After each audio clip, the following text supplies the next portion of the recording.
Hello students, welcome back to BBVN online classes and we were discussing about the chapter 2 is matter around us pure।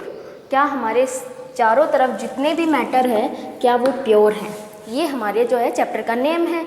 और इस chapter में हमने classification पढ़ा था।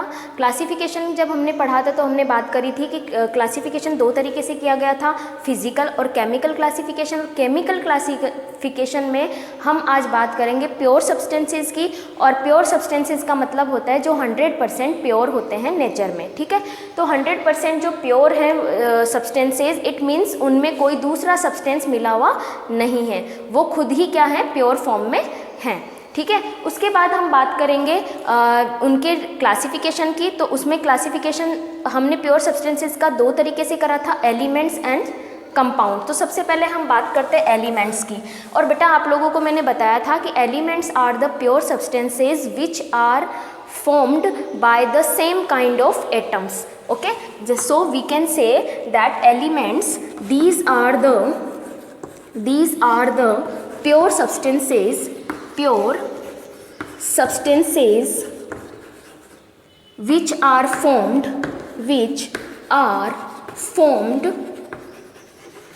by same kind of atoms, same kinds of atoms। ठीक है, ये हम इसकी डेफिनेशन में बोल सकते हैं।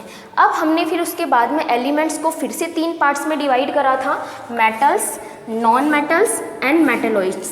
ये तीन जो है क्लासिफिकेशन किया था हमने मेटल्स का तीन पार्ट्स में। ठीक है, अब इन मेटल, नॉन मेटल, मेटलॉइड्स में क्या डिफरेंसेस हैं हम उसकी बात करेंगे। तो सबसे पहले मैंने यहाँ पे कुछ प्रॉपर्टीज़ लिखी है, उन प्रॉपर्टीज़ के बेसिस पर हम इन तीनों की बातें करेंगे। ठीक है, तो सबसे पहले है हार्डनेस। क्या लिखा है मैंने यहाँ पे, हार्डनेस। और आपको पता है मेटल्स जैसे कि आयरन, गोल्ड, सिल्वर, कॉपर, ठीक है, ये सभी मेटल्स कैसी होती है, हार्ड होती है। नेचर में कैसी होती है, हार्ड। तो मेटल्स कैसी होती है नेचर में, मोस्टली हार्ड होती है।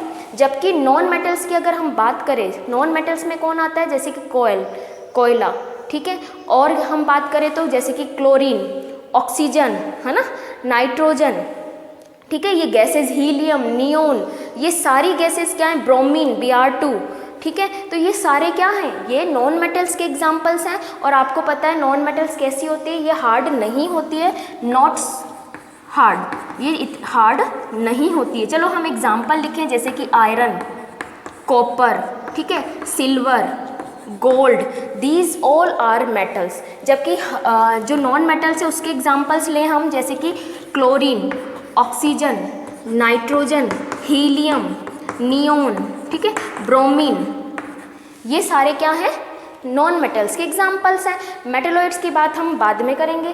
फिर हमने यहाँ पे मैंने नेक्स्ट जो प्रॉपर्टी ली है दैट इज़ मेलेबिलिटी। देखिए मेलेबिलिटी क्या होती है, malleability is the characteristic property of metals की एक करेक्टरिस्टिक प्रॉपर्टी होती है। इट मीन्स अगर हम किसी मेटल को एक हैमर से, हथौड़े से बीट करते हैं, पीटते हैं, then it converts into a thin sheet. वो एक थिन शीट में, या हम बोल सकते हैं जैसे हम आयरन की शीट्स देखी हैं, कॉपर की शीट्स देखी है। शीट्स का मतलब जैसे आपने एल्यूमिनियम फॉइल देखा है ना। तो क्या होता है, मेटल जो होते हैं जब इसको हैमर से बीट किया जाता है, हैमर से उसको पीटते हैं, हथौड़े से उसको जोर जोर से पीटते हैं, देन ये टूटता नहीं है, ये क्या करता है, एक थिन शीट में कन्वर्ट हो जाता है। तो मेटल कैसी होती है, मेलेबल होती है। ओके, जबकि नॉन मेटल्स मेलेबिलिटी शो नहीं करती है। अगर हम नॉन मेटल्स को, जैसे कि हम यहाँ पर कार्बन का एग्जांपल भी ले सकते हैं, और कार्बन में कौन आता है, जैसे ग्रेफाइट, ठीक है। अगर हम ग्रेफाइट या कोयला, आपने देखा है इन सभी में कार्बन होता है, और कार्बन किसका एग्जांपल है, नॉन मेटल का। तो आप अगर किसी कोयल या ग्रेफाइट को आप हथौड़े से या हैमर से बीट करोगे तो वो क्या हो जाती है, टूट जाती है ना, वो क्या हो जाएगी, ब्रिटल है, टूट जाएंगे। ठीक है, उसके बाद हम बात करते हैं डक्टिलिटी की। तो देखिए डक्टिलिटी का मतलब होता है, अगर हम मेटल की बात करें, ये भी करेक्टरिस्टिक प्रॉपर्टी किसकी होती है, मेटल्स की होती है डक्टिलिटी। मेटल्स कैसी होती है, डक्टाइल होती है। कैसी होती है मेटल, डक्टाइल होती है, ठीक है। ये मेलेबिलिटी शो नहीं करते हैं, तो ये क्या करते हैं, डक्टाइल। डक्टाइल का मीनिंग होता है अगर हम किसी मेटल को खींचते हैं गर्म करके तो ये थिन वायर में कन्वर्ट हो जाती है। क्या हो जाती है, थिन वायर में कन्वर्ट हो जाती है। ठीक है, थिन वायर में बदल जाएगी। आपने देखा होगा, सुना ही होगा, आयरन के भी तार होते हैं, कॉपर वायर होते हैं जो हम बिजली में फिटिंग्स में काम में लेते हैं। तो ये क्या होती है, डक्टिलिटी का मतलब होता है थिन वायर में कन्वर्ट हो जाना, और ये प्रॉपर्टी भी मेटल्स की होती है। नॉन मेटल्स डक्टिलिटी शो नहीं करती हैं। आप एग्जांपल देख लो, इनमें से किसी का भी अगर वायर बन सकता है तो किसी का भी वायर बनना पॉसिबल नहीं है, ठीक है। उसके बाद हम बात करते हैं डेंसिटी की। तो डेंसिटी आपको पता है मेटल कैसी होती है, हार्ड होती है, तो इसकी डेंसिटी क्या होती है, हाई। मेटल्स कैसे होते हैं, हाई डेंसिटी वाले होते हैं, जबकि जो नॉन मेटल्स होती हैं उनकी डेंसिटी कैसी होती है, लो होती है। देखो क्लोरीन, ऑक्सीजन, हीलियम, नियोन, ये सभी क्या है, गैसेज होती हैं, है ना। तो इनकी डेंसिटी कैसी होती है, बहुत कम होती है या लो होती है, लो डेंसिटी वाले होते हैं ये। उसके बाद हम बात करते हैं कंडक्टिविटी की। तो आपको पता है कंडक्टिविटी का मतलब क्या होता है, हीट और इलेक्ट्रिसिटी का कंडक्शन करना, ठीक है। तो जो लाइट यानी इलेक्ट्रिसिटी को कंडक्टिविटी को शो करते हैं कौन, मेटल्स, जबकि नॉन मेटल्स कंडक्टिविटी को शो नहीं करते हैं। तो कंडक्टर होती हैं कौन, मेटल्स। मेटल्स कैसी होती है, कंडक्टर होती हैं, जबकि इनकी हम बोले तो ये कंडक्टिविटी शो नहीं करते हैं, मोस्टली कंडक्टिविटी को शो नहीं करते हैं, ठीक है। फिर हम बात करेंगे, और कंडक्टिविटी अगर करते भी हैं तो वो वेरी लेस होगा, कैसी होगी, वेरी लेस, ठीक है। या वैसे तो हम अगर मोस्टली किसको बोलेंगे कि ये कंडक्टिविटी शो नहीं करते। मेल्टिंग पॉइंट और बॉइलिंग पॉइंट की बात करते हैं तो देखो, मेल्टिंग पॉइंट वो टेम्परेचर है जिस पे वो मेल्ट हो जाए, बॉइलिंग पॉइंट वो टेम्परेचर जिस पे वो बॉईल होने लगे कोई भी सब्सटेंस, ठीक है। तो ये दोनों ही जो मेटल्स होते हैं उनके कैसे होते हैं, हाई, जबकि नॉन मेटल्स के कैसे होते हैं, लो। मेल्टिंग पॉइंट और बॉइलिंग पॉइंट नॉन मेटल्स के कैसे होते हैं, कम होते हैं। टेंसाइल, टेंसाइल का मतलब होता है, टेंसाइल स्ट्रेंथ का मतलब होता है अगर हम खींचते हैं तो वो खींच जाए, है ना। और देखिए मेटल की बात करें, आप आयरन को आप खींचने बैठोगे तो वो नहीं खींचेगा, लेकिन हम उसको हीट करके अगर देखो, अभी हमने डक्टिलिटी की बात करी थी, तो वो क्या होती है, टूटते नहीं है जल्दी से, वो एक थिन वायर में कन्वर्ट हो जाते हैं। कहने का मतलब क्या है, टेंसाइल स्ट्रेंथ का मतलब होता है कि ये नॉन ब्रिटल होते हैं, कैसे होते हैं, नॉन ब्रिटल, जबकि मेटल्स कैसी होती, नॉन मेटल्स क्या होती हैं, ब्रिटल होती हैं। ब्रिटल का मतलब होता है टूट जाना।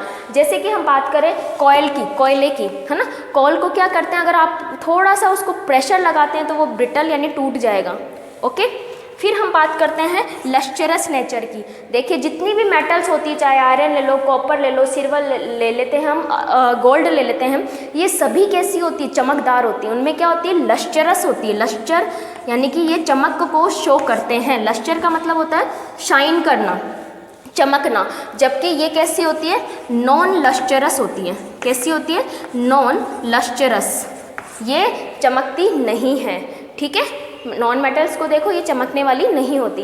फिर हम मेटलॉइड्स की बात करते हैं तो हम बोल सकते हैं कि मेटलॉइड्स वो एलिमेंट्स होते हैं, these are the elements which possesses the some properties of metals, यानी कि जिनकी कुछ प्रॉपर्टीज तो मेटल से सिमिलरिटी रखती है, and some of the non metals, और कुछ प्रॉपर्टीज इनकी नॉन मेटल्स की जैसी होती हैं, ठीक है। तो ये क्या होती है, कुछ प्रॉपर्टीज तो मेटल्स की शो करती हैं, कुछ प्रॉपर्टीज नॉन मेटल्स की शो करती हैं। और एग्जांपल अगर हम ले लेते हैं यहाँ पे तो हो जाएगा सिलिकॉन, जर्मेनियम, ठीक है। तो ये इसके एग्जाम्पल्स हो जाएंगे। अब एक और चीज़ है important, that is physical state. अगर हम फिजिकल स्टेट की बात करते हैं, ठीक है, तो फिजिकल स्टेट की अगर हम बात करें तो आपको पता है मोस्टली जो मेटल्स होती हैं वो कैसी होती हैं, सॉलिड होती है नेचर में। कैसी होती है, सॉलिड होती है। लेकिन इसका एक एक्सेप्शन है, और एक्सेप्शन आप सबको पता है, दैट इज़ मरकरी। मरकरी कैसी होती है, लिक्विड। मरकरी कैसी होती है, लिक्विड। और जितनी भी नॉन मेटल्स होती है ना, नॉन मेटल्स गैसेस भी हो सकती हैं, लिक्विड भी हो सकती है, ठीक है, और सॉलिड भी हो सकती है। गैसेस की बात करें तो जैसे chlorine, nitrogen, oxygen, these all are the gases, helium, neon, ठीक है। अगर हम लिक्विड की बात करें तो Br2 ब्रोमीन जो होता है वो कैसी होती है, लिक्विड फेज में होती है। और सॉलिड की बात करें तो हम आयोडीन इसकी जगह एग्जाम्पल में ले सकते हैं, क्योंकि आयोडीन कैसी होती है, सॉलिड स्टेट में मिलता है हमें।